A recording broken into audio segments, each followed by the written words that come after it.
Setelah sampai di Bandara Soekarno-Hatta, aku menaiki taksi dan pulang ke rumahku. Namaku Dewi. Aku adalah seorang penulis yang sampai saat ini aku masih bekerja di luar negeri.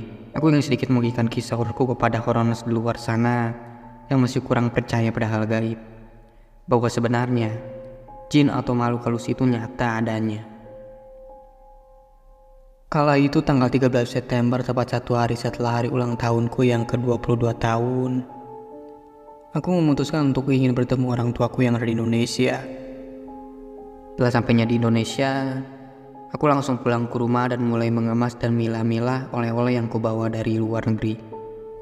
Yang mana yang akan kuberikan pada orang tua dan juga abangku, dan yang mana yang akan kumakan sendiri.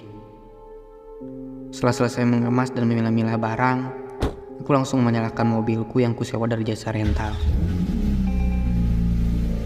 Setelah itu aku pun berangkat dari rumahku yang berada daerah Imam Bonjol, Kota Tangerang, dan aku berangkat pada saat itu di jam 2 siang. Singkat cerita, aku pun sampai di daerah Bitung. Saat itu aku ingin menuju ke rumah abangku terlebih dahulu, yang rumahnya ada di daerah Cikasungka. Karena macet yang gila-gilaan, aku pun baru sampai di rumah abangku sekitar jam 8 malam. Setelah ngobrol sana sini, singkat cerita aku pun pamit kepada abangku untuk pulang ke rumah ibu dan ayah. Abangku sempat menawariku untuk menginap saja. Namun, aku merasa tak enak karena abangku itu sudah menikah. Aku berangkat dari Cikasungka sekitar pukul jam setengah 10 malam. Kala itu aku juga lumayan takut akan kehadiran begal dan orang-orang jahat lainnya. Tapi ya mau bagaimana lagi. Namun di tengah perjalanan, anehnya aku merasa ada yang janggal. Aku ingat betul jalan menuju ke rumah orang tuaku. Tapi entah kenapa, seolah-olah jalannya jadi berubah. Apa aku nyasar ya? Kayaknya enggak deh. Emang benar kesini kok. Begitu ucapku dalam hati dengan penuh keheranan. Aku pun hanya berputar-putar tanpa arah yang jelas. Ya mungkin sekitar 10 menit aku sudah berputar-putar tanpa henti. Sampai tiba-tiba teleponku juga berbunyi berulang kali tanpa henti. Saat itu HP-ku aku taruh di dalam tas yang berada di dalam jok belakang. Karena panik, aku lebih memilih untuk fokus saja mencari jalan. Karena barangkali nemu orang lain untuk menanyakan alamat yang kutuju. Sampai dari kejauhan aku menemukan sebuah perkampungan dan juga sebuah pasar. Tanpa pikir panjang, aku pun langsung menghampiri salah satu orang di sana. "Pak, punten, Bapak tahu alamat ini nggak? Kayaknya saya kesasar nih, Pak." Begitu tanyaku. Bapak itu hanya menggeleng-gelengkan kepala, seolah memberi isyarat kalau dia juga tidak tahu. Tapi bapak itu memberikan isyarat seolah-olah aku disuruh untuk mencoba menanyakannya ke orang lain yang ada di sana. Aku pun tak lupa mengucapkan terima kasih dan turun dari mobil. Setelah turun dari mobil, aku menanyakan kepada salah satu wanita yang sudah berubaya.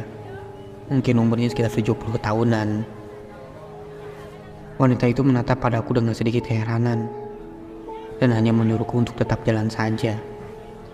Dan jika melihat pohon besar dengan daun warna merah, maka artinya jalannya sudah benar. Dan jika sudah memasuki jalan itu, katanya jangan pernah turun lagi dari mobil atau membuka kaca pintu mobil. Jujur aku heran sekali kenapa aku harus sampai dilarang untuk turun dari mobil. Aku pun mengiyakan saja perkataan dari wanita parubaya itu dan melanjutkan perjalananku kembali. Namun tetap saja, aku hanya berputar-putar di jalan yang sama dan bertemu perkampungan dan pasar yang sama lagi. Dan tak lama kemudian, setelah berputar-putar sampai sekitar 20 menit, aku pun mulai melihat ada pohon besar dengan daun yang warna merah. Aku pun merasa lega saat itu. Sampai aku melihat ada seorang pria yang menawariku untuk menemaniku agar menemukan jalan lain yang kuinginkan. Namun pria itu meminta aku untuk turun dari mobil terlebih dahulu. Karena aku ingat menurut wanita parubaya itu tidak boleh turun ataupun buka kaca pintu mobil. Aku pun memilih untuk melanjutkan jalan saja daripada saat itu. Dan dari kaca spion mobilku, aku samar-samar melihat pria itu mulai mengikutiku.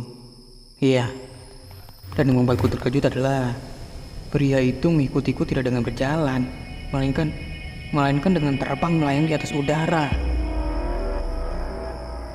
Dan wajah pria itu perlahan berubah menjadi tengkorak.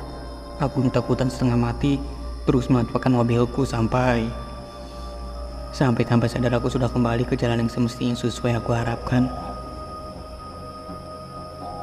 Singkat cerita, aku pun sampai ke rumah orang tuaku.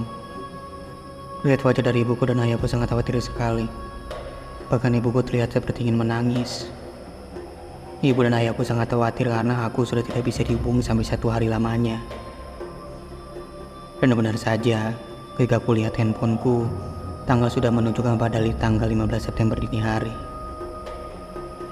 Padahal aku berangkat ke rumah orang tuaku tanggal 13 September.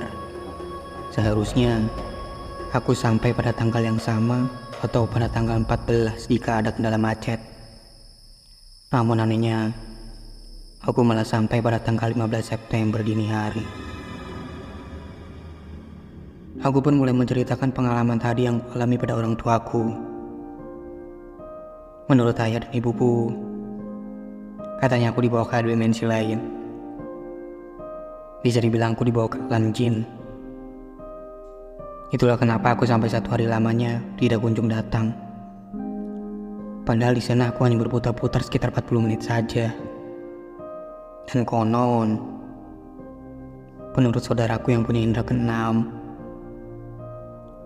jika seandainya aku memilih turun dari mobil dan mengikuti dari arahan pria tadi, pasti aku sudah tidak bisa pulang selamanya.